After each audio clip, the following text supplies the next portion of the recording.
यमुनानगर में हाल ही में हुए सनसनीखेज डबल मर्डर केस में पुलिस की लगातार कार्रवाई आखिरकार रंग लाई है, जिसके तहत पुलिस ने इस निर्मम हत्याकांड में शामिल तीसरे हत्यारे को भी दर दबोचा है। दरअसल रिश्तों को तार तार करने और दिल दहला देने वाली इस वारदात में एक युवती काजल ने अपनी ही मां मीना और छोटे भाई राहुल की प्रॉपर्टी के लिए बेरहमी से हत्या कर दी थी, जिसमें उसके साथ 2 ममेरे भाई क्रश और ईशांत भी शामिल थे। इस सनसनीखेज वारदात के बाद से पूरे इलाके में दहशत का माहौल बना हुआ है। हर कोई इस बात से हैरान है कि आखिर कोई बेटी अपनी ही मां और भाई को कैसे मार सकती है। खैर, पुलिस ने मामले में गहन जांच पड़ताल कर काजल और क्रश को पहले ही गिरफ्तार कर लिया था, लेकिन अब फरार चल रहे आरोपी ईशांत को भी पकड़ लिया गया है। वहीं एसएचओ जगदीश चंद ने जानकारी देते हुए बताया कि काजल की निशानदेही पर वारदात में इस्तेमाल कपड़ा और लोहे की रॉड को पुलिस ने बरामद कर लिया है। इसके अलावा छिपाए गए 300 ग्राम जेवरात भी जब्त कर लिए गए हैं। वहीं पूछताछ में ये भी खुलासा हुआ है कि योजना के अनुसार काजल ने क्रश को 50,000 रूपए देने और मकान उनके नाम करने का लालच देकर इस हत्याकांड के लिए राजी किया था।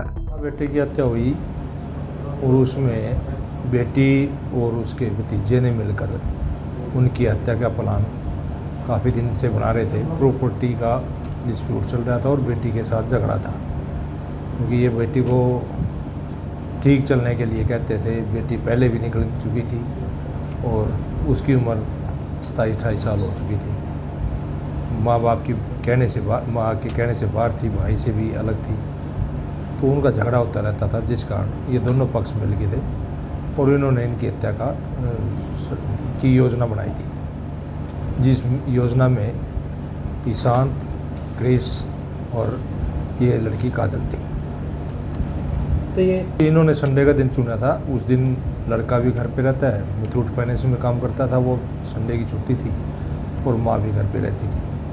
तो इन्होंने सब ने माँ, जब लड़की घर के भाई बेटी हो तो सब कुछ हो सकता है, उस वजह से इन्होंने ये किया और षड्यंत्र रचा कि हत्या करने के बाद अपने घर का सामान इधर उधर बिखेर दिया और जेवरात वगैरह अपने उठा के एक्टिवा के डिग्गी में खुर्द-बुर्द करने के लिए ले गई थी। तो देखा तो लगता था कि लूट का मामला है, लेकिन जब पूछताछ की सारी बातें सामने आई, कैमरे वगैरह देखे, तो हमें प्रथम दृष्टि से ही ये लग गया था कि इन्होंने मर्डर किया है और कोई ना कोई गड़बड़ है इसमें, जिससे हमने गहनता से छानबीन की।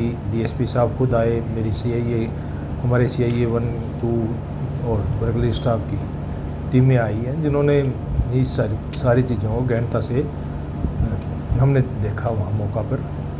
और एसपी साहब से डिस्कस करने के बाद, विचार विमर्श करने के बाद हमने ये सारा केस सोल्व किया, जिसमें काजल नाम की लड़की को पहले गिरफ्तार किया और उसकी पूछताछ से क्रिस नाम के लड़के का नाम सामने आया और उसके आने के बाद हमने ये केस सोल्व किया और उनको दोनों को गिरफ्तार किया, दोनों का रिमांड लिया।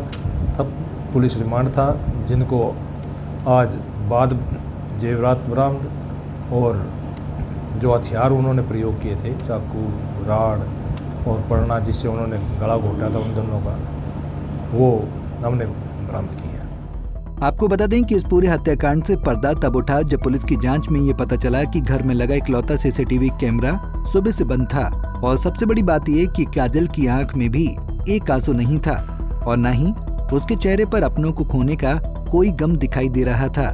इसके बाद शक की सुई काजल की तरफ घूम गई और जब उससे सख्ती से पूछताछ की गई तो उसने तोते की तरह सारी साजिश अपनी जबान से उगल दी। खैर, अब तीनों अपराधी पुलिस की गिरफ्त में हैं, जिन्हें जल्द ही उनके गुनाहों की सजा सुनाई जाएगी। यमुनानगर से सुरेंद्र मेहता, पंजाब केसरी टीवी। हमसे जुड़े रहने के लिए हमारे YouTube चैनल को सब्सक्राइब करें और नई वीडियो की नोटिफिकेशन के लिए बेल आइकॉन को दबाएं। अगर आप ये वीडियो Facebook पर देख रहे हैं तो लाइक जरूर करें और ज्यादा से ज्यादा शेयर करें। धन्यवाद।